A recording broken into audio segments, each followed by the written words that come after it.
Hello friends, welcome to my YouTube channel Ghatnachakra Purvalokan भारतीय इतिहास की वीडियो सीरीज़ में आज की इस वीडियो में ब्रिटिश शासन का भारतीय अर्थव्यवस्था पर क्या प्रभाव पड़ा उसके बारे में देखेंगे।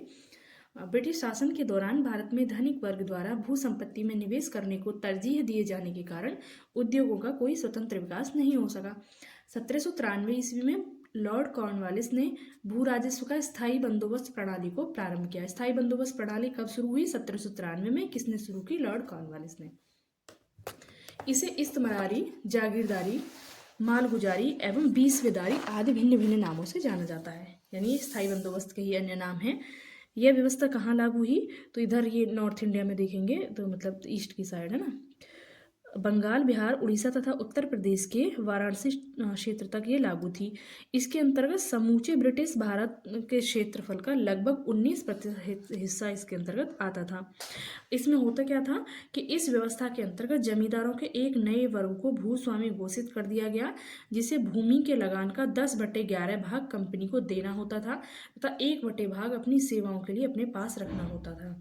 ठीक है, तो 10/11 भाग कंपनी को देना, 1/11 भाग अपने पास रखना। आप चाहें अब कितना मतलब 1/11 भाग उसको रखना है और उसमें ये निर्धारित कर दिया गया कि आप जो है इतनी यहाँ से मालगुजारी दोगे।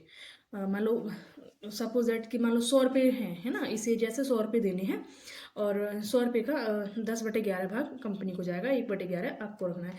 लेकिन अब ये जो राजस्व वसूलने वाले जो हैं ये क्या करेंगे, ये और ज़्यादा वसूलेंगे, है ना। तो क्योंकि कंपनी की तो निर्धारित आय हो गई, लेकिन उससे एक्स्ट्रा जो आय मिलेगी वो उनकी अपनी हो गई, इसलिए किसानों का बहुत ज़्यादा यहाँ पे शोषण देखने को मिलता है।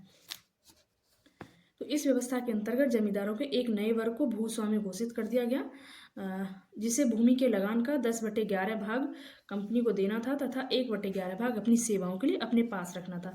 स्थायी बंदोबस्त के अंतर्गत जमींदार छोटे पूंजीपति यानी भद्र नवाब थे। स्थायी भूमि बंदोबस्त या जमींदारी प्रथा के बाद अंग्रेजों द्वारा भारत में भू राजस्व वसूली हेतु लागू की गई दूसरी व्यवस्था रैयतवाड़ी व्यवस्था थी। ठीक है, तो एक तो भू राजस्व वसूली के लिए एक तो हो गई स्थायी बंदोबस्त प्रणाली और दूसरी है ये रैयतवाड़ी व्यवस्था। ठीक है, इस व्यवस्था की जन्मदाता टॉमस मुनरो और कैप्टन रीड थे। ये साउथ में थी तथा सर्वप्रथम इसे तमिलनाडु के बारामहल जिले में लागू किया गया।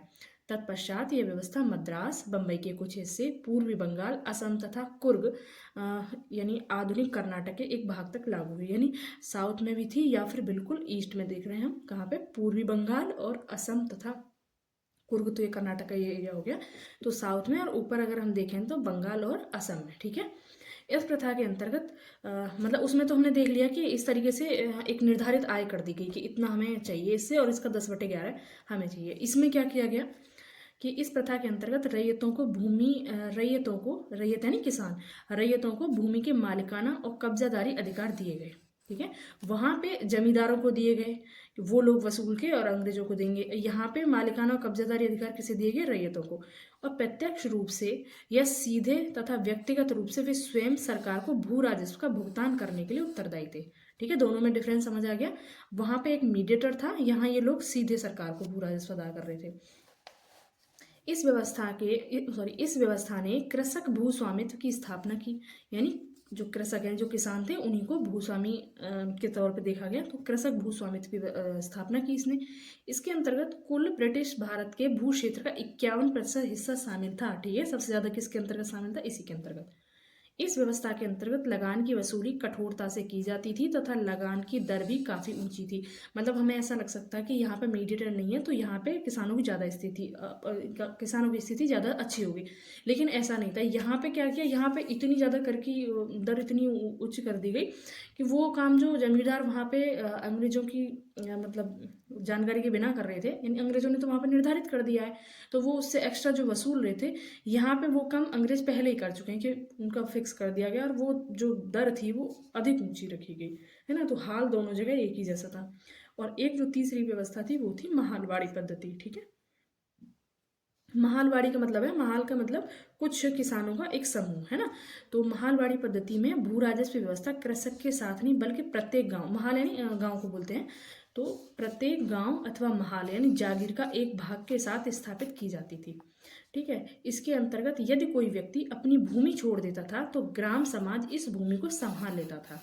ठीक है, मतलब एक पूरे गांव के साथ में ये कॉन्ट्रैक्ट होता था एक तरीके से। यह ग्राम समाज ही सम्मिलित भूमि, जो ये ग्राम समाज की जो सम्मिलित भूमि थी उसको कहते थे शामलात। तो ग्राम समाज ही सम्मिलित भूमि तथा अन्य भूमि का स्वामी होता था। यह पद्धति कहाँ कहाँ लागू थी? तो उत्तर प्रदेश, मध्य प्रांत तथा पंजाब में पंजाब में भी लागू थी, लेकिन पंजाब में कुछ परिवर्तनों के साथ लागू थी।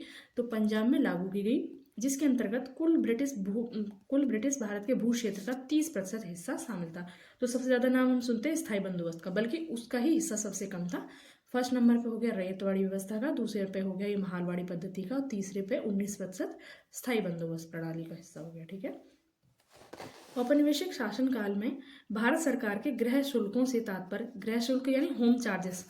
तो होम चार्जेस एक शब्द प्रयोग होता है, तो उसका मतलब क्या है? ठीक है, तो होम चार्जेस से तात्पर्य इंग्लैंड स्थित राज्य सचिव द्वारा भारत सरकार की ओर से किया गया व्यय था। ठीक है, तो राज्य सचिव, भारत के लिए राज्य सचिव नियुक्त किया जाता था, और वो राज्य सचिव बैठता कहाँ था? ब्रिटेन में। ठीक है, तो इंग्लैंड स्थित राज्य सचिव द्वारा भारत सरकार की ओर से किया गया व्यय गृह शुल्क यानी होम चार्जेस के अंतर्गत आता था। इसमें क्या क्या शामिल था? तो इसमें शामिल थे भारतीय सार्वजनिक ऋण एवं रेलों पर लगाई गई पूंजी पर दिया गया ब्याज, भारत को दी गई सैनिक और अन्य सामग्री से लागत, भारत के कारण इंग्लैंड में दिए जाने वाले नागरिक और सैनिक शुल्क, इंग्लैंड में राज्य सचिव का सारा व्यय वर्ष 1919 तक, उसके बाद में ये राज्य सचिव का पद समाप्त हो जाता है, तथा भारत सरकार द्वारा यूरोपीय अफसरों को दिए जाने वाले भत्ते और पेंशन। ठीक है, भारत के बाहर हुए युद्धों को लड़ने में अंग्रेजों द्वारा प्रयोग में लाई जाने वाली निधि गृह शुल्कों पर भारित नहीं थी। ये ध्यान रखना है कि भारत के बाहर हुए युद्धों को लड़ने में अंग्रेजों द्वारा प्रयोग में लाई जाने वाली निधि गृह शुल्कों पर भारित नहीं थी, ये गृह शुल्क में सम्मिलित नहीं होगा।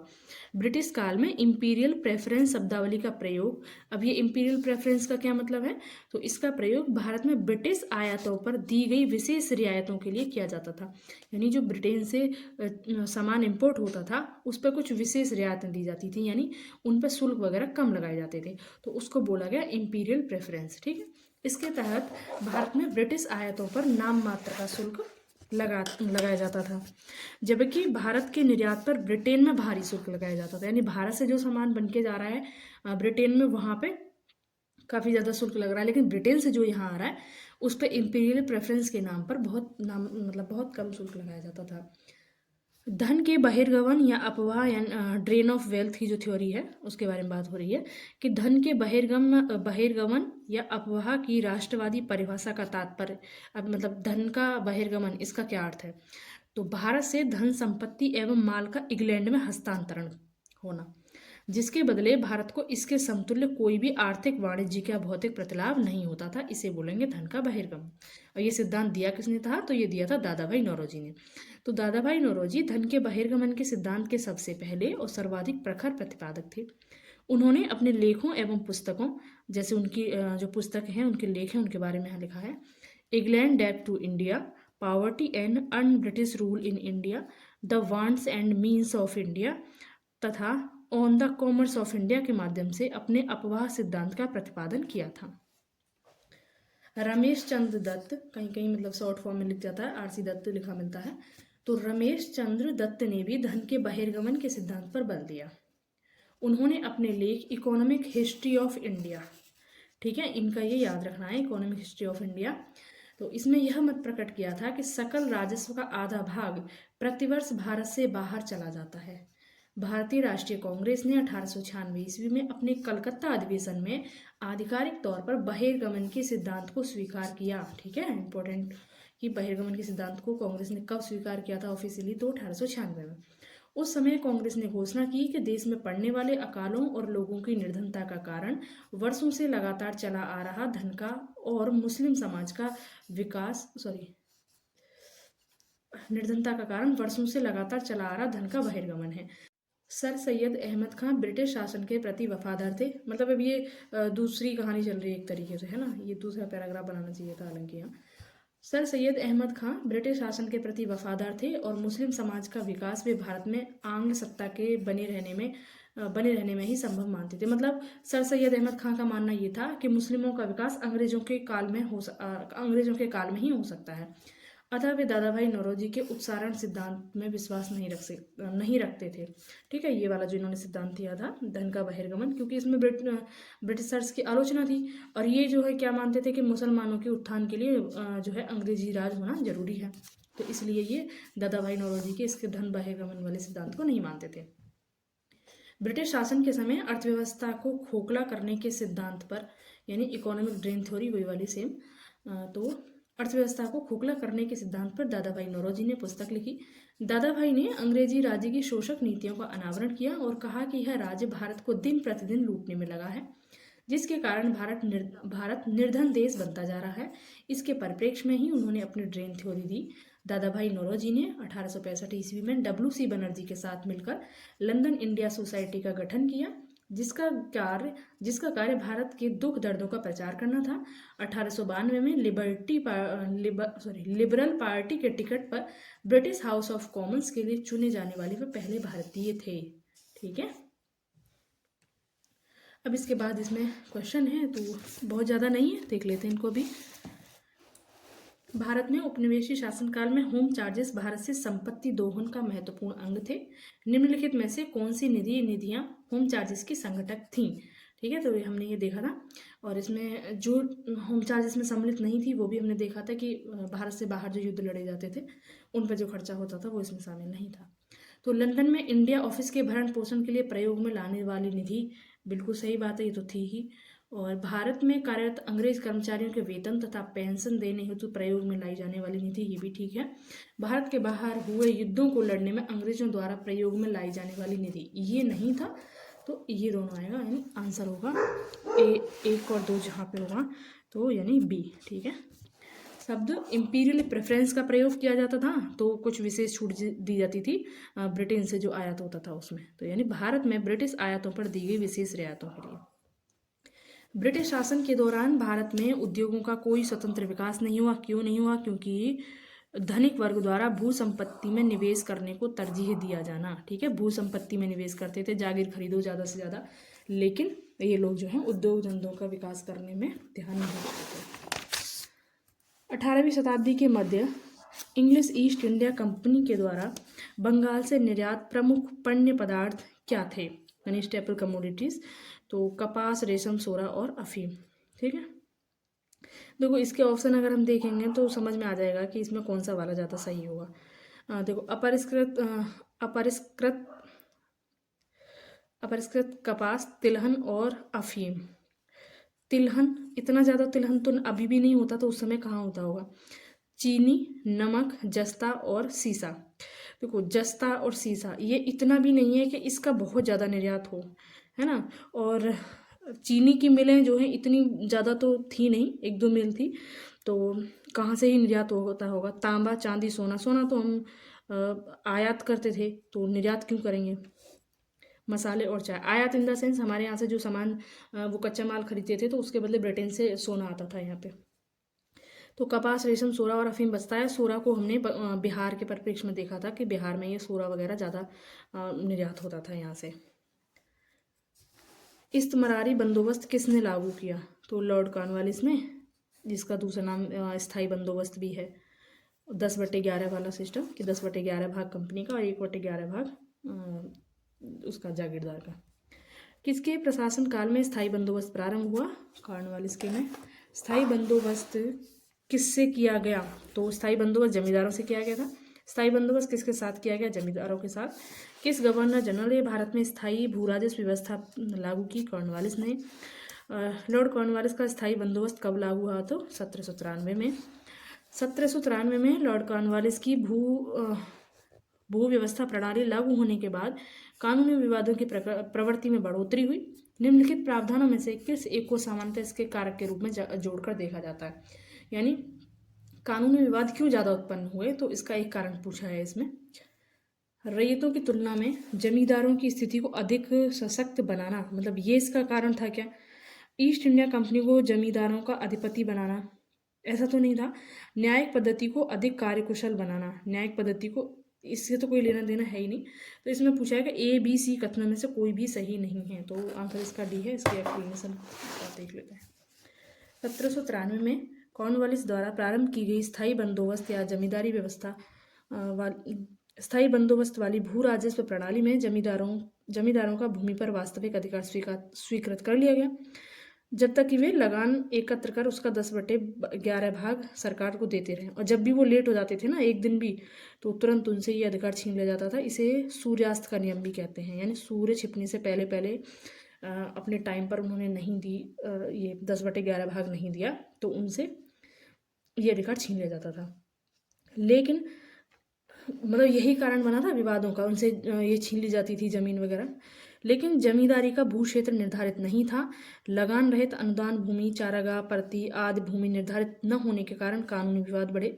जमींदारों एवं कृषकों के बीच अनेक मध्यस्थों के कारण भी विधिक विवादों की संख्या में बढ़ोतरी हुई। यानी किसानों और जमींदारों के भी बढ़े, जमींदारों और सरकार के भी बढ़े, और भू राजस्व निर्धारित करने में भी दिक्कतें आई। तो बहुत सारी चीज़ें थी। चिरस्थायी बंदोबस्त 1793 के अंतर्गत जमींदारों से अपेक्षा की गई कि वे खेतिहरों को पट्टा जारी करेंगे। अनेक जमींदारों ने पट्टा जारी नहीं किया। इसका कारण क्या था? चिरस्थायी बंदोबस्त यानी यही स्थायी बंदोबस्त, क्योंकि इसमें एक बार फिक्स कर दिया गया, बस वही चलता रहेगा, ये सोच के लागू किया गया था। हालांकि चल नहीं पाया था फिर। तो इसमें पूछा गया है कि चिरस्थायी बंदोबस्त 1793 के अंतर्गत जमींदारों से अपेक्षा की गई थी कि वे खेतिहरों को पट्टा जारी करेंगे, लेकिन उन्होंने जारी नहीं किया। तो इसका कारण क्या था? तो इसका कारण था कि जमींदारों के ऊपर कोई सरकारी नियंत्रण नहीं था। ठीक है, ये इसमें लिखा है। बिहार में परमानेंट सेटलमेंट लागू करने का कारण क्या था? भू राजस्व का राजस्व निर्णय करना। परमानेंट सेटलमेंट यही वाला स्थायी बंदोबस्त। ठीक है, तो भू राजस्व का राजस्व निर्णय करना यानी एक निर्धारित आय फिक्स करना था उनका मुख्य लक्ष्य जो था। कॉर्नवालिस के समय भू राजस्व व्यवस्था आरंभ 10 वर्षीय व्यवस्था के रूप में 1790 में लागू की गई थी। यानी पहले ये 10 वर्ष के लिए लागू की गई थी, लेकिन 1793 में स्थायी कर दी गई। यानी इसीलिए तो बोला गया स्थायी बंदोबस्त। तो 22 मार्च 1793 को परमानेंट सेटलमेंट यानी स्थायी बंदोबस्त के रूप में स्थापित हुई। इस व्यवस्था को बिहार में लागू करने का मुख्य कारण कंपनी के लिए भू राजस्व की एक निश्चित राशि तय करना था, क्योंकि कंपनी घाटे में जा रही थी। अब इसमें समय पूछा है कि किस वर्ष में बंगाल और बिहार में भूमि पर किराएदारों के अधिकारों को बंगाल किराएदारी अधिनियम द्वारा दिया गया था? तो 1885। 1793 में कॉर्नवालिस द्वारा स्थायी बंदोबस्त को लागू किया गया, जिसमें जमींदारों को कई अधिकार प्रदान किए गए। 19वीं शताब्दी तक आते आते भूमि की मांग बढ़ने लगी और भूमि मालिकों ने किराए में बढ़ोतरी कर दी। यह समय किसानों के विद्रोह का था। ठीक है, क्योंकि ये इनसे ज़्यादा किराया वसूलते थे। इसी बीच बंगाल सरकार ने बंगाल एवं बिहार में बंगाल किराएदारी अधिनियम 1885 को लागू किया, जिसमें भूमि मालिकों यानी जमींदारों और किराएदारों के अधिकारों को परिभाषित किया गया। ठीक है, यानी जिस वर्ष कांग्रेस की स्थापना हुई उसी वर्ष की बात है। निम्नलिखित में से कौन ब्रिटिश शासन के दौरान भारत में रैयतवाड़ी बंदोबस्त के प्रारंभ किए जाने से संबंध है? मुनरो और रीड। ये तो स्थायी बंदोबस्त से संबंधित है। और सबसे ज़्यादा यही रैयतवाड़ी व्यवस्था जो है सबसे ज़्यादा भूमि पर लागू हुई थी, यानी 51% भूमि पर। ठीक, रैयतवाड़ी व्यवस्था सर्वप्रथम कहाँ लागू हुई? तो मद्रास में। भू राजस्व की स्थायी बंदोबस्त एवं रैयतवाड़ी प्रणाली क्रमशः शुरू की गई। तो भू राजस्व की स्थायी बंदोबस्त बंगाल से संबंधित और ये मद्रास से। टॉमस मुनरो भू राजस्व बंदोबस्त, मतलब इसने कौन सा भू राजस्व बंदोबस्त लागू किया? Thomas Munro. तो रैयतवाड़ी। इसके साथ दूसरा व्यक्ति कैप्टन रीड। ब्रिटिश व्यवस्था में रैयतवाड़ी भू राजस्व संग्रह प्रचलित था। तो पश्चिमी भारत में और दक्षिणी भारत में। पश्चिमी भारत इसमें पूछा है रैयतवाड़ी इधर आसाम में भी था, तो पश्चिमी कहाँ से हो गया? पूर्व में चाहिए था ना। एक मिनट, रैयतवाड़ी का है इसमें पीछे, उसमें देख लेते हैं। वैसे तो मुझे याद है कि असम में ही था।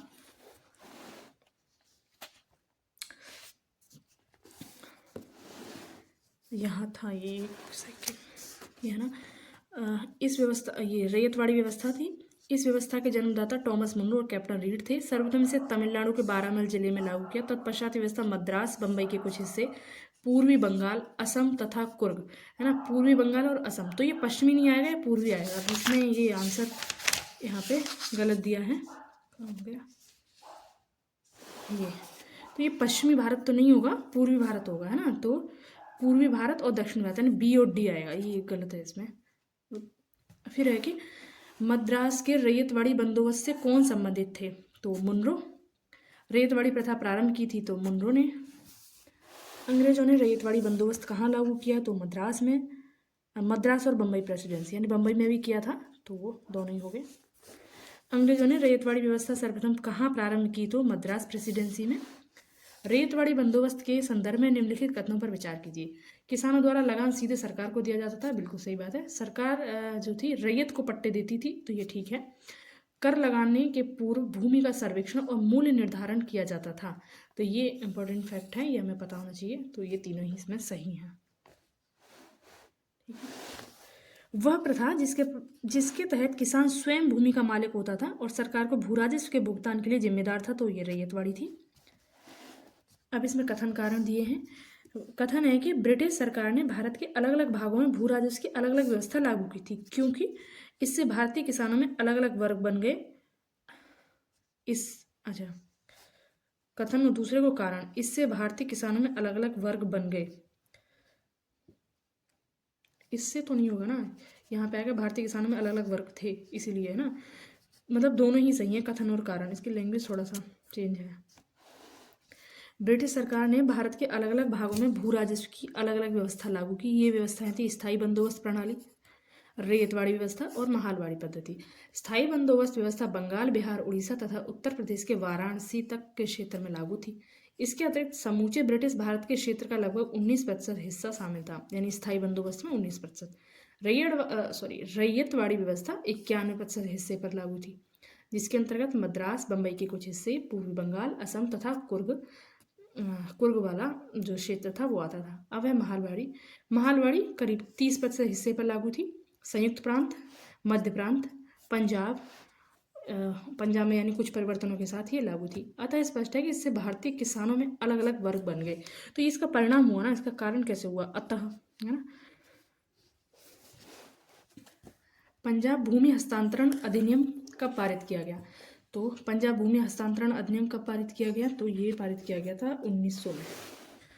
पंजाब भूमि हस्तांतरण अधिनियम 1900 ईस्वी में पारित किया गया, जिससे कृषकों की भूमि का गैर कृषकों के पास हस्तांतरित होना समाप्त हो गया।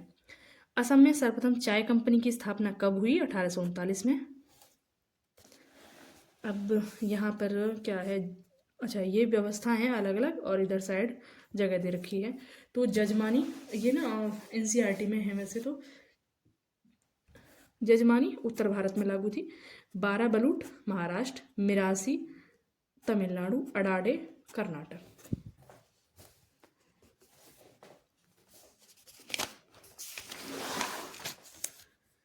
ब्रिटिश भारत में सैन्य बल पर केंद्रीय राजस्व का कुल कितना प्रतिशत व्यय होता था, तो लगभग 40%।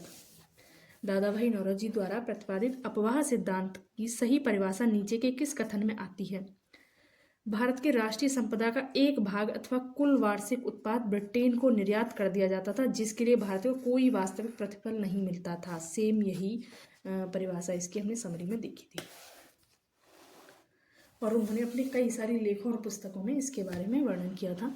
तो दादा भाई नौरोजी की पुस्तक देख लेते हैं। इंग्लैंड डेब्ट to India, poverty and un British rule in India, the wants and means of India तथा on the commerce of India के माध्यम से इन्होंने अपवाह सिद्धांत का प्रतिपादन किया था। निम्न में से किसने निकास के सिद्धांत का प्रतिपादन किया, तो अभी हमने देखा दादा भाई नौरोजी ने। अंग्रेज के शासनकाल में भारत के आर्थिक दोहन के सिद्धांत को किसने प्रतिपादित किया, तो सेम क्वेश्चन फिर से दादा भाई नौरोजी। निम्नलिखित कथनों पर विचार कीजिए तथा उनके नीचे दिए गए कूट से सही उत्तर का चयन कीजिए। ब्रिटिश काल में सामान्यतः भारत का व्यापार संतुलन अनुकूल था। देखो व्यापार संतुलन का मतलब क्या होता है, अभी भी हम जैसे पढ़ते हैं इकोनॉमिक्स में, व्यापार संतुलन का मतलब होता है जितना आयात हो रहा है, मतलब हम बाहर से जितना मंगा रहे हैं उतना हम निर्यात भी करें, है ना। लेकिन अगर हम मंगा रहे हैं यानी आयात किए जा रहे हैं, निर्यात हमारा हो नहीं रहा, तो फिर क्या होता है, हमारा ये जो व्यापार संतुलन बिगड़ जाता है, ठीक है। तो हमें व्यापारिक घाटा होता है। तो व्यापारिक संतुलन अनुकूल था, तो सीधी सी बात है हमारे यहाँ से निर्यात भी काफ़ी ज़्यादा होता था, तो और आयात भी होता था, तो निर्यात भी होता था, इसलिए अनुकूल था। तो इसका कारण है कि धन की निकासी का स्वरूप अप्रतिफलित निर्यात था, कारण है इसका। ठीक है, तो दोनों ही इसमें सही है।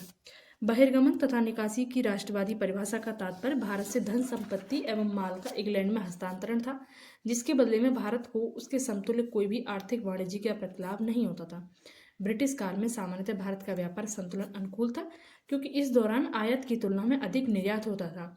ईस्ट इंडिया कंपनी के धन निष्कासन के स्रोत थे व्यापारिक एकाधिकार से प्राप्त लाभ, कंपनी के कर्मचारियों के वेतन एवं पेंशन, कंपनी के निवेशकों को दिया जाने वाला लाभांश आदि। कंपनी द्वारा जो पैसा इंग्लैंड भेजा जाता था, वही पैसा पुनः भारत में विदेशी ऋण तथा पूंजी निवेश के रूप में प्राप्त होता था, परंतु इस पूंजी निवेश का उद्देश्य देश का विकास नहीं बल्कि भारतीय साधनों का अधिकाधिक शोषण था। 1813 ईस्वी के पश्चात इस आर्थिक निकास ने अप्रतिफल निर्यात का रूप धारण कर लिया, यानी यहाँ से निर्यात तो हो रहा था लेकिन उससे कोई फायदा नहीं था। वर्ष 1914 के पहले भारत में अंग्रेजी पूंजी निवेश केवल उन आर्थिक ऊपरी साधनों में लगाए गए जैसे रेलवे, सड़क, व्यापारिक जहाज तथा खनिज उद्योग एवं वित्तीय संस्था जैसे बैंक, बीमा, वित्तीय निगम इत्यादि उनमें लगाए गए, जिनमें जो अंग्रेज उद्योगों के अनुपूरक थे, और इनमें भारतीय औद्योगिक विकास के लिए कोई स्थान नहीं था। दादा भाई नौरोजी ने धन के निकास को अनिष्टों का अनिष्ट कहा, तो ये भी ध्यान रखना, अनिष्टों का अनिष्ट किसने कहा। इसे भारत की निर्धनता का मुख्य कारण माना गया। निम्नलिखित में से कौन भारत में उपनिवेशवाद का आर्थिक आलोचक थे? तो दादा भाई नौरोजी थे ही। आरसी दत्त के बारे में पढ़ा था हमने, रमेश चंद्र दत्त, तो इन दोनों का तो हमें अच्छे से पता है। और ये जी सुब्रमण्यम अय्यर भी हैं। ठीक है, इन्होंने द हिंदू समाचार पत्र, जो कि सिविल सर्विस के लिए काफ़ी ज़्यादा यूज़फुल माना जाता है करंट अफेयर के दृष्टिकोण से, तो ये उसके संपादक भी थे। निम्नलिखित में से कौन दादा भाई नौरोजी के उच्चारण सिद्धांत में विश्वास नहीं करता था? तो ये sir Syed Ahmed Khan. Poverty and un British rule in India नामक पुस्तक किस वर्ष प्रकाशित हुई? तो ये 1901 में।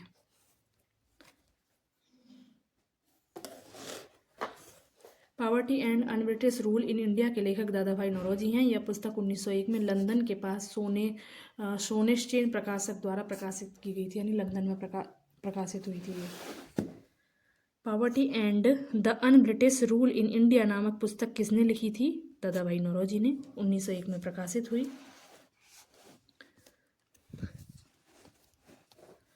दादा भाई नौरोजी 1825 से 1917 तक इनका जीवन काल है। इन्होंने 1865 में WC बनर्जी के साथ मिलकर लंदन इंडिया सोसाइटी का गठन किया। तो लंदन इंडिया सोसाइटी का गठन किसने किया, ये भी पूछ लिया जाए तो दादा भाई नौरोजी और व्योमेश चंद्र बनर्जी ने मिलकर, जिसका कार्य क्या था कि जिसका कार्य भारत के दुख दर्दों का प्रचार करना था, लंदन इंडिया सोसाइटी का कार्य। ठीक है, 1892 ईस्वी में लिबरल पार्टी के टिकट पर ब्रिटिश हाउस ऑफ कॉमन्स के लिए चुने जाने वाले वे पहले भारतीय थे। तो ब्रिटिश हाउस ऑफ कॉमन के लिए ये चुने गए, और कौन सी पार्टी पर? ये लिबरल पार्टी के टिकट पर चुने गए थे। ठीक है, तो बाकी चीज़ें poverty and un British rule India ये सब हम पढ़ चुके हैं। ब्रिटिश हाउस ऑफ कॉमन्स में चुने जाने वाले दादा भाई नौरोजी प्रथम भारतीय थे जिन्होंने इस दल के टिकट पर चुनाव लड़ा। तो लिबरल पार्टी यानी उदारवादी। ब्रिटिश शासन के समय अर्थव्यवस्था को खोखला करने के सिद्धांत के बारे में पुस्तक किसने लिखी थी? दादा भाई नौरोजी। अनुद्योगीकरण के संदर्भ में निम्नलिखित में से कौन से कथन सही हैं? उद्योग यानी उद्योग के तो पता ही है, उद्योगीकरण का मतलब उद्योगों की स्थापना। अनुद्योगीकरण यानी उनका उद्योगों का समाप्त होना। तो यह प्रक्रिया इसमें पूछा है कि कौन से कथन सही हैं। यह प्रक्रिया 1813 से प्रारंभ हुई। ईस्ट इंडिया कंपनी के व्यापारिक एकाधिकारों की समाप्ति ने इस प्रक्रिया को तेज कर दिया। ईस्ट इंडिया कंपनी के व्यापारिक एकाधिकारों ने इस प्रक्रिया को तेज कर दिया। तो इसमें दोनों कथन हमारे सही हो जाएंगे। भारत में अनुद्योगीकरण की प्रक्रिया 1813 ईस्वी के चार्टर एक्ट द्वारा कंपनी का भारतीय व्यापार का एकाधिकार समाप्त करने से शुरू हुई। इससे ब्रिटेन की समस्त प्रजा को पूरे विश्व के साथ व्यापार करने की अनुमति प्राप्त हो गई।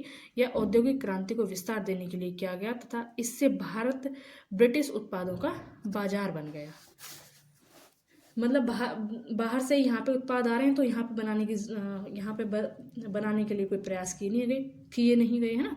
तो कारण तो इसके कई सारे थे औद्योगिकरण के, जिसमें से एक कारण ये भी है। दादा भाई नौरोजी के भारतीय राष्ट्रीय आंदोलन को सर्वाधिक प्रभावी देन क्या थी?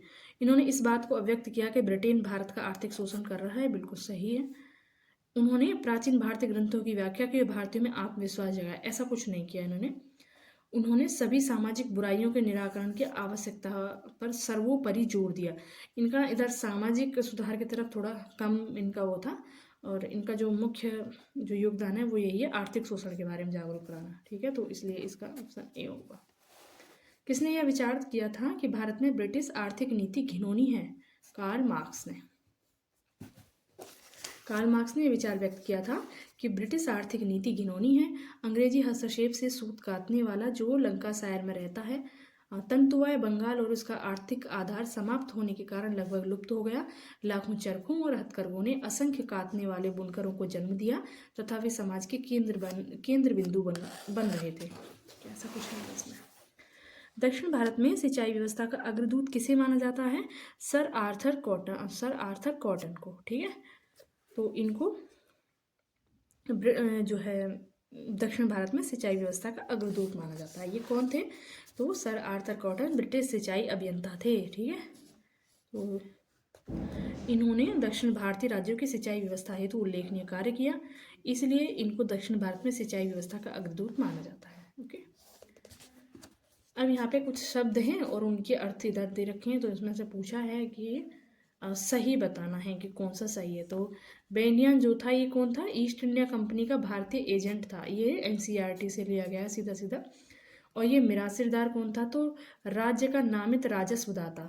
ये हमने मिरासी करके कुछ अडाडे, मिरासी, जजमानी, इस तरीके की व्यवस्थाओं के बारे में पढ़ा था। ये उत्तर भारत में है, किधर है?